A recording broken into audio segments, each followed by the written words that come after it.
there, Krafty Friends. This is Jen from Katahdin Krafts, and I'm so excited to be April's guest designer for Newton's Nook Designs. I have been a Newton's fan for quite some time now, often working with their products.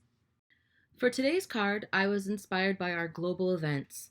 This idea popped into my mind a couple of weeks ago when everything started getting both scary and confusing.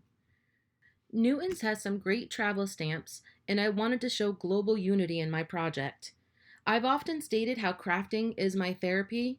Well, right now we all need some sort of mental outlet for sure.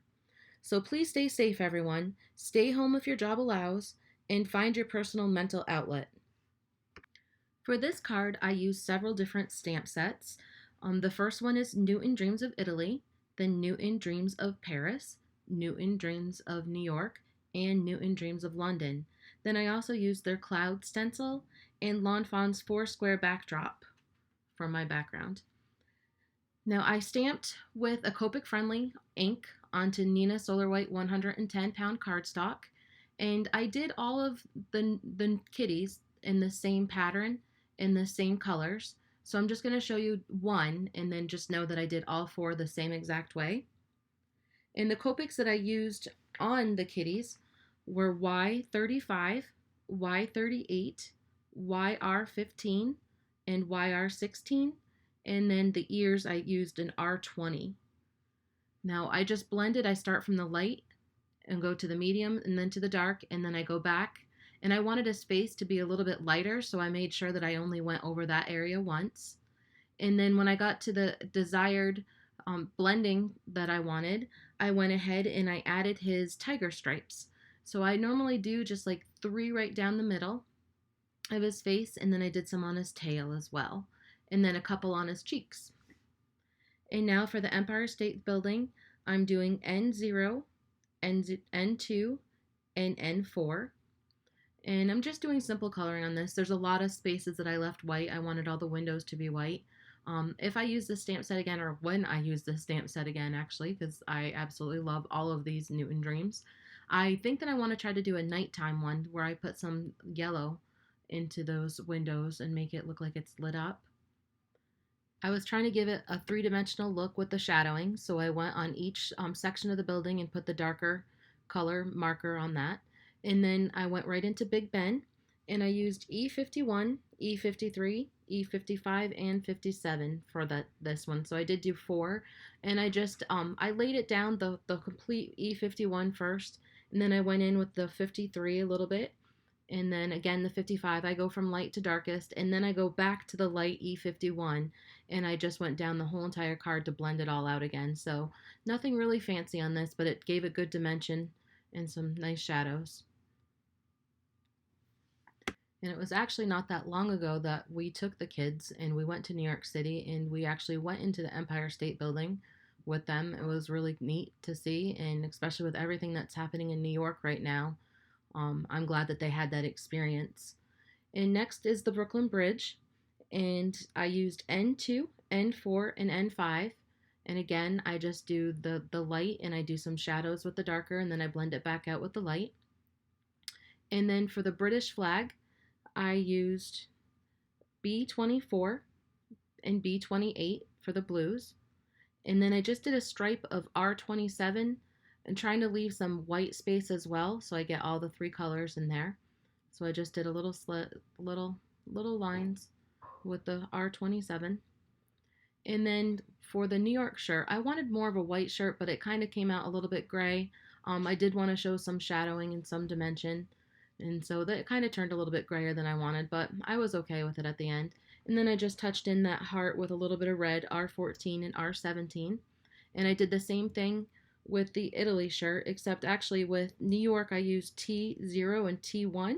And with Italy I went to the cool colors, so I used C00 and C01 and did the same thing with some shading. And then on that heart I added a little green, G3 and G5, and then the red on the other side, which was R14 and R27. And then moving into the French flag, I used again R14, R17, and R27. And then the blue was the same that I used in the British flag, which was B24 and B28. And now we're going on to the Leaning Tower of Pisa. And that is W1, W3, and W4. So I used some warmer gray shades. There was a lot of buildings in this, so I wanted to vary the shading a little bit, or the colors of them. And on that flag, I just wanted to make it also look like an Italian flag up there. So I went ahead and put just a little dot of green and a little dot of red. And now I'm doing the Eiffel Tower, and that was in C1, C3, and C5. And then they have these like little squigglies in between each layer, so I did those with a little bit of brown, just E31 and E34. Next, I cut out my background panel using Lawn Fawn's 4-square backdrop, and I removed the 4 squares because I did want to put a little bit of background on those. So I started off with some Distress Oxide ink and tumbled glass, and I did the top of each square, or actually they're rectangles, sorry. I did the top of those, and then I just wanted a little bit of like skyline color, so I added a little shaded lilac and a little tattered rose. And then I'm just going to go back in with the tumbled glass and blend those all out. I'm just getting a little pretty sky going on. And then for the bottom, I went ahead and I used some mowed lawn with the Distress Oxide inks. And I didn't want to get smudgy fingers, so I just grabbed a piece of scrap piece of paper and just use those in order to not touch the blue, and then put my fingerprints everywhere, because that's what happens. I'm quite the messy crafter. You should see my craft room after I'm done with a project. It's a disaster. Okay, and so once I got all that done, I grabbed the Newton's cloud stencil, and I just wanted to put a little bit of interest in those skies. So I used Hero Arts unicorn ink and went ahead with a small section of the clouds on each of those, and just sponged on a little bit of ink, just to give it, like I said, a little bit of interest, a little bit of background sky. For my card base, I used Chili Red Classic Card by Tonic Studios. I cut it in 5.5 by 8, and then I scored it at the 4 1/4 inch. And then I just used a bone folder to make sure I had a nice crease. I'm using liquid glue on this frame in order to put it down and have a little wiggle room. As you can see, I always need to make sure I have the wiggle room because I never get it on there perfectly to begin with. So I just adjust that. And then what I'm going to do is I'm going to put enough glue in each panel to pop those 4 rectangles right back into those spots. Just creating the background.